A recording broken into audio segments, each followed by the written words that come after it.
What's up, college football fans? It's your boy Mizzy. I'm back today going over the Texas Longhorns 2026 season. And like I said in previous videos, I'm going to get into the team, what I think some positive, negatives, what they need to work on, and then we'll get into the schedule. So first off, I think we all know, as far as Texas, Arch Manning was the story in the 2025 season. Coming in, it was a lot of Heisman expectation. It was just a lot of pressure on the shoulders, especially with that last name. Pressure on Sarkisian.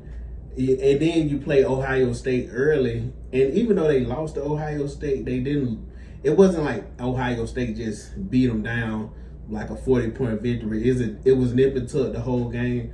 And then even the last 5 games, Arch Manning seemed like he started to figure something out. It started to slow down for him somewhat, I think. But this year coming up, that will be one of the biggest key factors, Arch Manning, his progression as a quarterback. I think he has a lot of talent around him, guys. I looked it up. Texas NIL budget is between $35 to $40 million.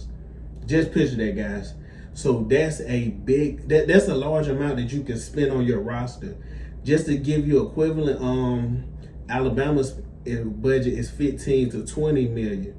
So think about that. If you're a Texas Longhorn fan, you're a booster, you're anybody out there in the Longhorns, just picture Alabama going to the college football playoff, winning the playoff game, and then picture the Longhorns missing the playoffs. You would think, like, wait a minute, Sarkisian, eventually we're paying all this money. Something needs to happen eventually. We don't want to just keep shelling out millions and millions and we're not getting to where we want to be. At least we should be in the college football playoffs. And like I say, especially ever since joining the SEC, I think one of Texas' biggest problems, and when you see it when they play certain teams, that's why it'll be good to, like I say, see they play Ohio State early again. But one of the biggest things, I think this team just was soft. We seen it when they played Georgia the past 2 seasons. They played Georgia last year, lost 35 to 10.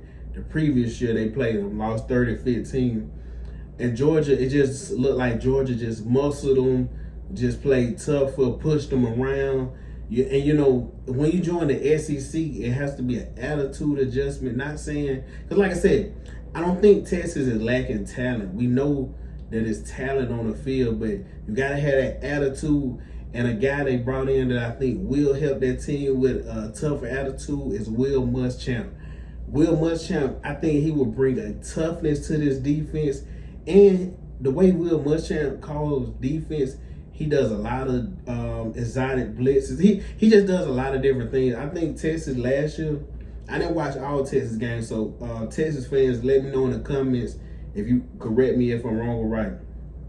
I think last year I seen a lot of just vanilla, basic defense a lot of time with Texas. I think because you're so talented, so you think we could just line up. They didn't send a lot of, just a lot of exotic blitzes. They didn't really, I forgot which game it was I watched. And Texas, it's like they was playing soft coverage and they would just kept giving up 10, 15-yard passes. And I'm just like, dang, man, is they going to switch up? And the defense just stayed the same all game. I can't remember which game it was. It was like they was in cover 2 shell. It was like for maybe was it the first half? And I was just like, dang, is they gonna get out of their defense? And they just stayed in it. So I think Will Muschamp will help that a lot. And like I said, the team rushing attack last year, they were 90th in rushing in the FBS.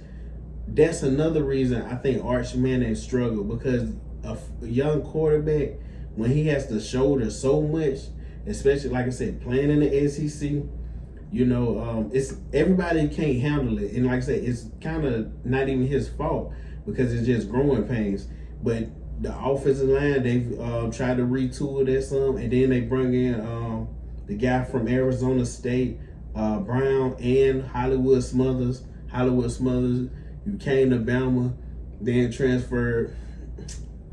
Hey, I ain't gonna say nothing. It is what it is, guys. That's the new college football landscape. Players come, players leave. It is what it is. But like I say, I think that will help improve the run game. And you know, the offensive line, like I said, the offensive line got talent. The attitude adjustment, you got to move guys on that line. And like I say, then you got transfers like Cam Coleman, along with Hollywood, Smothers, and Brown, and another plethora of guys. Cam Coleman, well-touted, big-known wide receiver, came for Auburn. He was good at Auburn. I don't think he's reached his potential. And, you know, we can say that's because of Auburn lack of passing. You know, we'll see how Arch Manning does. And, oh, guys, since I'm speaking about this right now, it was a video going viral on Arch Manning missing a pass. I don't even know where they was at. You could tell it was like, I don't know if they were doing 7-on-7s or what they was doing, but he missed the guy on the pass, and it was going viral. People were talking about, look, you see how trash he is? And guys, look, I will be one of the first people to criticize Arch Manning, but we can't criticize every guy just because he misses a pass. Like, it's not the end of the world. The GOATs have missed passes. Tom Brady's have missed passes. And I know people like, well, he missing passes at practice. It happens, guys. Sometimes the ball get away from you. We don't know all the stuff that come into it. But I know one thing. We didn't see all the passes he completed. And, you know, nowadays in how society is, we only focus on the negative. Only when, you know, the negative we focus on. So, like I said, I just think Arch Manning, he'll be a lot better. One thing with Arch Manning I did notice, he's a very, very good runner of the football. He's a lot faster than he looks. He's tough. He's quick. I know Sarkisian probably don't want him always trying to run through everybody. He probably like him to get down and, you know, get out of bounds, but he's not scared to take a hit. This guy's not scared to take a hit. He, like I said, I know his uncle will probably tell him, like, get down, son. But, and Colin Simmons, guys, that's another big time. He's a monster on the D-line. The defensive end, Colin Simmons, had 12 sacks previous year. He's talking about he want to break a sack record, in which, you know, that's good set goals for yourself. But it just shows, guys, this team has a lot of talent. But one thing I know with football, it's about a unit. Everything has to come together. Everybody has to get on the same page. And like I say, guys, we're going to get into the schedule right now. And like I say, man, we're going to go through all this and see how it goes. So first of all, guys, first on the schedule, September 5th, Texas State. We all know that's a 50, 60-point blowout. Like I say, I guess it's a game to get you warmed up, get you geared up for the season. Then the very next week, Ohio State. This year, the good thing is they have Ohio State in Texas. So like I say, that's September the 12th. So that game, I'm like, man, because I like Ohio State. We both know these two are the most talented teams. This year, guys, I'm going to go with Texas on this one. And like I said, it would not surprise me the slightest bit if Ohio State pulled this out, because they still got that man over there, Jeremiah Smith. He can break a game open at any moment. I'm going to go with Texas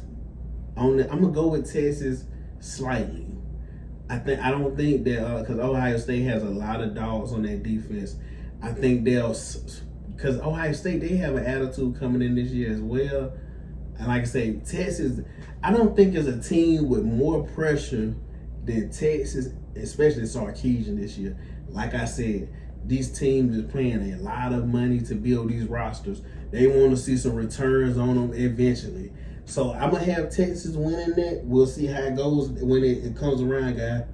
Then all of a sudden, they got UTSA. That's an obvious win. Then they're at Tennessee. Hold on. At Tennessee. That's a tricky game, guys. That's a tricky game. I'm going to give Texas the win primarily just because Tennessee is a very young team. I do think it will be closer just because they are on the road, but just because Tennessee is a young team, I would think I'm leaning towards Texas winning it. So through the first 4 games, I got them 4-0, guys. Then you got them versus Oklahoma, October 10th. Like I said, close to my birthday, October 1st. They're playing Oklahoma, and we know one thing. And like I said, I haven't went through Oklahoma's schedule yet, but Oklahoma, I like John Mateer. I love last year Oklahoma defensive line. I gotta look and see how many guys return or who went to the NFL, because that D-line was a monster.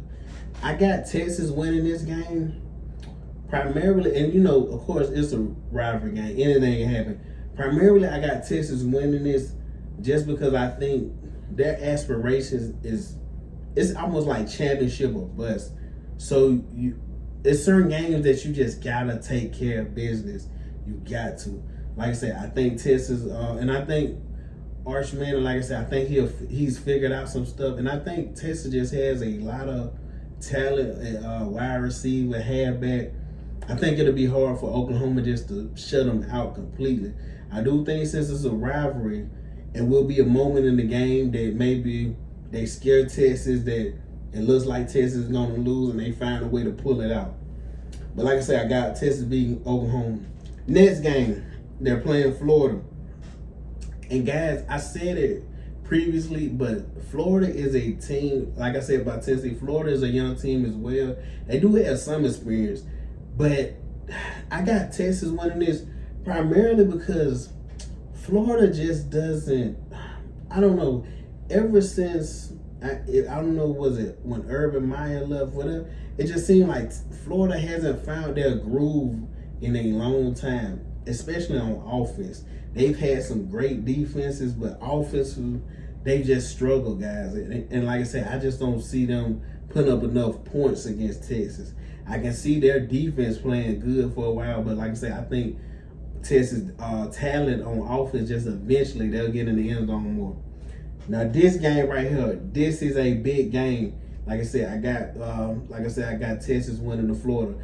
Ole Miss, man. Luckily, like I said, the Ole Miss comes to Texas and plays in Texas. Man, this is a big game because, man, I'm not going to lie, y'all. Trinidad, I just think that guy's, he's him. He may be the best player in college football. I know most people say Jeremiah Smith or, whoever, man, Trinidad Shambles, he's like a created player on college football. That you give the 4.3 speed, the big arm, the guy who can run around. It's almost like on 2K when you make somebody a certain size and he's quicker. But yeah, like I said, they playing Ole Miss.